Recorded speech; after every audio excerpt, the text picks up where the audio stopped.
Many of you might remember the story I did about a week ago. Um, Rebekah Jones, who's the scientist in Florida, she was trying to put out the real numbers of the COVID cases and deaths that are occurring in Florida, and Ron DeSantis fired her. And just about maybe 2 weeks ago, her home was raided by the police at the command of Ron DeSantis, attempting to silence her. And this is why I believe Florida is the real epicenter in the country, because this man has gone above and beyond to keep those numbers silent. Right now, the country is saying that California is the epicenter. I don't believe it's California. I believe it's Florida. That man knows how bad those numbers are. And that's why he's trying to keep it out of the reach of the public. And I think that's a very dangerous thing because, just think about how many elderly people go to Florida to retire. Many of them do. They got a big population of old people in Florida. And for that reason alone, because we know they die so easily when they're up in age like that, especially having, a lot of elderly people have pre-existing conditions. That's a very dangerous thing he's doing. It really is. So she is now suing Florida for the raid on her home. This is CBS News. I'm going to go ahead and play this video for you. As the nation's leading infectious disease expert, Dr. Anthony Fauci warns that the U.S. is knee-deep in the first wave of the coronavirus. Today, Florida issued a statewide mandate to reopen schools next month. The announcement comes despite the fact that the Sunshine State is experiencing a surge in cases, up 38%. Over 100,000 new infections have been reported in just 2 weeks, and at least 44 Florida hospitals say their ICUs are at full capacity. Watching this with mounting concern is Florida data scientist Rebekah Jones. Jones was in charge of tracking Florida's COVID-19 cases before she was fired last May. She says she was fired after refusing to manipulate data to paint a more optimistic picture of the state's caseload.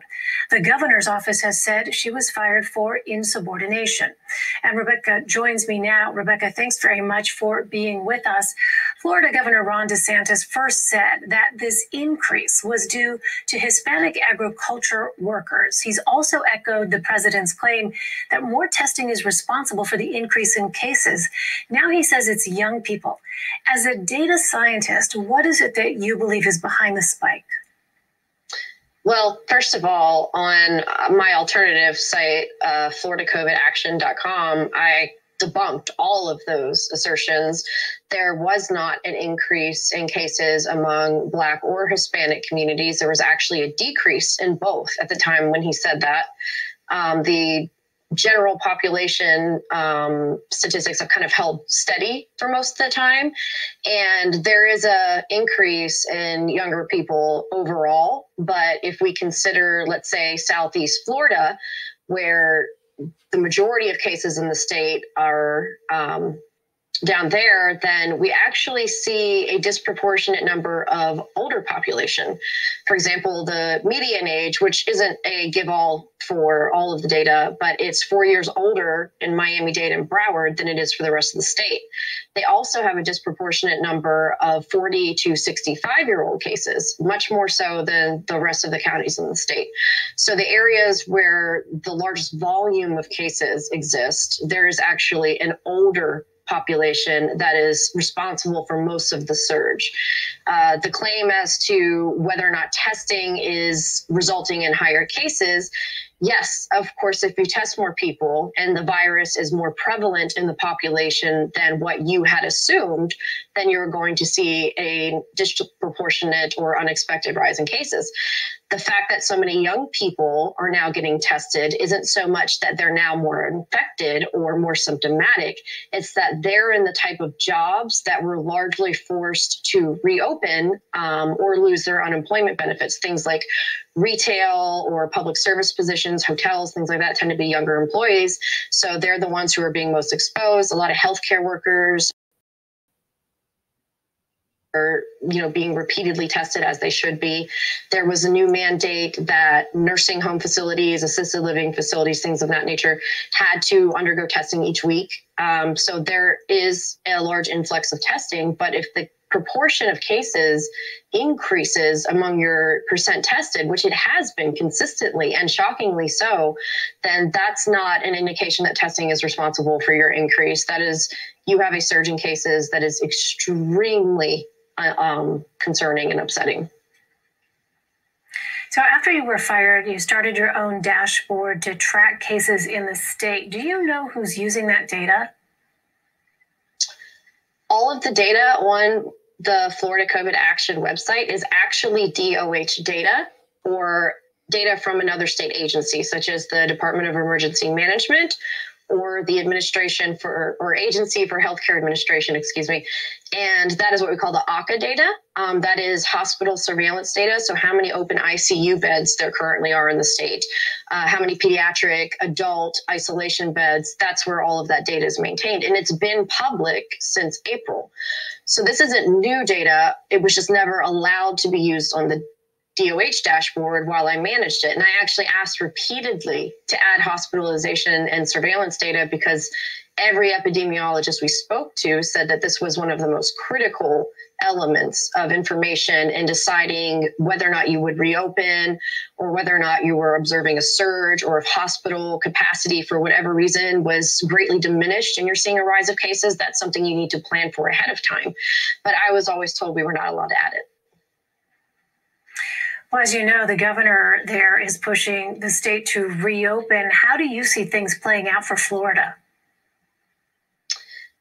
Well, I think last week's surge in cases, or over really the last 2 weeks, plus whatever we'll see coming from July 4th weekend, which was for most parts of the state, with the exception of some counties, largely open, I think we're going to see something extremely worrying. And I think the fact that the state's lead epidemiologist quit after 15 years on the day that DeSantis announced that we were reopening K through 12 schools at full capacity speaks volumes about what the scientists think about these decisions. In our last minute here, I want to ask you about communication to the public. So your dashboard has been praised by Dr. Fauci's White House Coronavirus Task Force colleague, Dr. Deborah Birx. How critical are those kinds of briefings, like the kind that we had been hearing in March and April on an almost daily basis from the White House? They are incredibly important. People trust in their public officials to give them information. And even if we're sometimes skeptical of that information, we still want to know what's going on. We want to know what's being said about what's going on. And despite all of the progress I've made with my new dashboard, there are still critical information elements that DOH and the state itself has that they're not releasing. For example, every single day, every county has to issue a situation report to the state. And in that report is all of the testing information, the actual percent capacity for hospitals, which is not available anywhere else. A list of all of the community food sites is in there.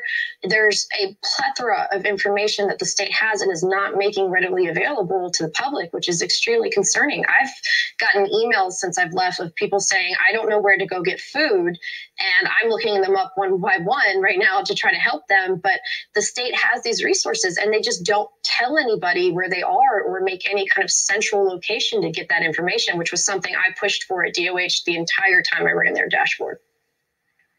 All right, we'll continue to watch the situation there in Florida very closely. Rebekah Jones for us. Rebekah, thank you very much. Well, ladies and gentlemen, that sure cleared up a lot of things. I just thought it was interesting in the beginning of the video that she said COVID has been going down for Blacks and Hispanics, but Ron DeSantis is telling them it's going up.